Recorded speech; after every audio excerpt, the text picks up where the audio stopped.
এ কান্না সন্তানহারা মায়ের। বিএসএফ এর গুলিতে নিহতের পর মরদেহ নিয়ে গেছে ভারতীয় সীমান্তরক্ষী বাহিনী। লাশের অপেক্ষায় বাড়ির উঠানে থামছে না স্বজনের আহাজারি।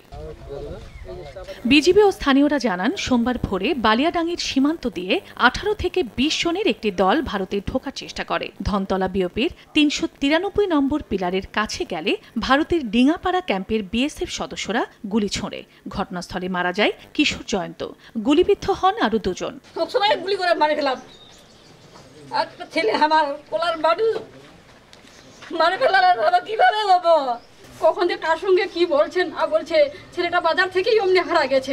যেন করে হোক আমার একটা অনুরোধ, যাহাতে নাহাসটা দ্রুত আমাকে ফেরত দেয়। বিএসএফ গুলি করে, হাঁস কাটবা যায় না, গরু বাছুর চড়বা যায় না, আবাদ করবা যায় না। নিহত জয়ন্ত ঠাকুরগাঁও বালিয়াডাঙ্গির বটতলী বাজার এলাকার বাসিন্দা। বিজিবি সূত্র জানায়, নিহতের লাশ ফেরতে পতাকা বৈঠকের আহ্বান জানানো হয়েছে। সময় সংবাদ, ঠাকুরগাঁও।